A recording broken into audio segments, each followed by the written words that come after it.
Let's applaud our prodigies. Amid cheers, I jolted back to the fateful stage. Fans shouted, "You can win, Vanessa." Sophia smiled beside me. "I didn't expect to meet you in the finals." Her gentleness chilled me. Memories flooded back. This was where she'd stolen my improvised piece last life. I'd accused her without proof, and her feigned vulnerability turned everyone against me. Now hearing the theme Hope, she wished me luck, her fans praising her kindness. I shuddered. Her confidence meant she'd already won. Let's give a round of applause to our musical prodigies. Amidst the cheers, I opened my eyes in shock. At that moment, I realized I was back on that very stage where it all began. When my fans saw my bewildered expression, they screamed even louder. "You got this, Vanessa. We've seen your talent. You're definitely the champion today." Hearing their shouts, Sophia, who was seated beside me, looked at me with a smile. "I didn't expect we'd meet in the finals, Vanessa. Looks like I'll have to prepare well for this match," she said. However, her gentle expression sent a chill down my spine. Then, those painful memories from my previous life came rushing back. Sophia and I had once been hailed as the rising twin stars of the entertainment industry. Her background was prestigious, but my talent far surpassed hers. Perhaps out of youthful pride, I chose to face her head-on in this competition show. However, no matter how much I thought about it, I couldn't understand how she managed to play the piece I had improvised on the spot from the host's prompt. In my previous life, I was filled with confusion as I watched her finish her performance with a confident look. Then, I directly accused her of plagiarizing my music on the spot. However, Sophia looked at me with a fearful expression and said, "Where have you performed it before? Do you have proof? How could you slander me like this?" Her vulnerability starkly contrasted with my outrage, which even made my own fans turn against me. Later, Sophia addressed the matter on social media, claiming she would admit this was her doing as long as I could prove that I had played the piece before. However, I had no evidence. Even until my death, I never figured out how someone could steal something that had only existed in the mind. My gaze might have been too resentful, because Sophia lowered her eyes and said softly, "Vanessa, the host, has already announced the theme. It's Hope.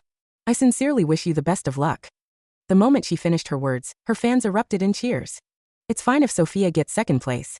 After all, she is such a kind-hearted girl. We'll always support her. Everyone was touched by her actions and praised her to the skies. However, I only felt a shiver run down my spine as I heard the same words that had been spoken in my past life. Her ability to appear above it all stemmed from one reason, and that was because she was utterly confident in her victory. After some time, the audience's applause subsided. Noticing my pale expression, the host asked with a hint of concern, "It seems like Vanessa is feeling a bit nervous, but that's all right. Now let's give our contestants some time to create their music. Please go to your respective lounges to compose. You'll each have 10 minutes. As the stage lights dimmed, Sophia linked her arm through mine and said, "Since you're not familiar with the backstage, let me guide you." Before I could think further, I instinctively swatted Sophia's arm away. Did I in my previous life? She had also linked her arm through mine along this same path. Could it be physical contact? Can she steal my thoughts through physical contact? I thought. The more I thought about it, the more horrifying it felt. However, Sophia didn't give me time to think as she fell to the ground and looked at me with reddened eyes. "I just wanted to help you, Vanessa. Why did you push me away? I think I sprained my ankle. It hurt so much. Can you help me get up?" As she spoke, tears welled up in her eyes, making her look pitiful. However, I didn't move. After all, if Sophia truly stole my work through physical contact, then avoiding any contact with her might allow me to take control of my destiny. Yes, I thought about it. I shuddered and hurried into my room without wasting another second. Then, I started to piece together the melody from my past life. Since God had given me another chance, I was determined not to fall into Sophia's trap again. Soon, 10 minutes passed by. Before I could calm myself down, there was a knock at the door. When I opened the door, the staff rolled her eyes and eyed me up and down before saying unkindly, "Time's up. Let's go." Only then did I realize the path we had just walked was under surveillance. That meant the audience had seen Sophia's attempt to get close to me, but was being pushed away. Did I end that split second? Memories of being vilified by the public flooded my mind, leaving my heart in turmoil. Still, I gritted my teeth and forced myself to step onto the stage. On the other hand, Sophia had already returned ahead of me. She sat gracefully under the spotlight and looked at me with confidence. When I stepped on the stage, the cheering quietened down. The audience began whispering as they looked at me with disapproval. "What's wrong with Vanessa? Sophia was so kind, yet she didn't appreciate it at all. Did she think there's no surveillance backstage? I bet she thought we didn't see her true colors. No matter how talented she is, she has bad character. I'm voting for Sophia." Listening to their words, Sophia smiled even wider. Then, she mouthed something in my direction. When I made out the words, I felt chills run down my spine. She had told me to go, and it felt as if lightning had struck me.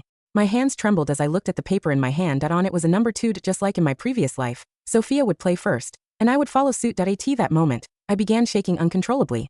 I pushed her away the moment she touched me. Why is she still so confident? Could it be that standing next to me alone is enough to steal my thoughts? I couldn't help but wonder.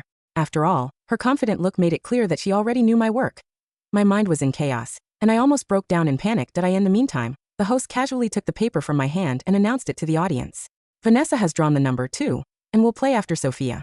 Now let's welcome Sophia. Wait. Before the host could finish his words, I shouted desperately. My reaction silenced the lively atmosphere, and the audience was confused. On the other hand, my mind was racing wildly. I started to piece together the connections between Sophia's powerful background and the possible manipulations in this show. I wondered why the host insisted on checking my paper first in both lifetimes. Could it be that both papers were marked with the number 2? I thought. Did they plan this to ensure Sophia would perform first? Amidst skeptical and scornful gazes, I snatched the microphone from the host and said, "I want to see Sophia's draw." Hearing my words, the host froze momentarily before quickly regaining his composure and said, "I'm not sure what's troubling you today, Vanessa. Are you suspecting that we deliberately placed you in second? If that's the case, let's ask Sophia to show us her draw." Sophia turned to the camera with a smile and said, "What's wrong with you today, Vanessa? Do you really want to win so much? It's okay. If you want to perform first, I'll let you have it." As she spoke, she moved her hand, which was holding the paper, backward. Watching her gesture, I further confirmed my suspicions. "I don't need that," I said coldly. "I just want to see what number you drew." Looking at my solemn expression, Sophia smiled and said, "Vanessa, although we're competitors, winning or losing is not a big deal. I hope you can relax instead of always being so tense. Look, I drew number 1. With those words, she held up her paper toward the camera and blinked innocently. My face turned pale as I looked at the number 1 written on her paper. So, this wasn't the problem. Perhaps the manipulation was elsewhere, but Sophia had guessed my suspicions. That was why she deliberately withdrew her hand slightly. It was to make me believe my own assumptions. I tried to say something, but it was too late. At that moment, the audience erupted in jeers.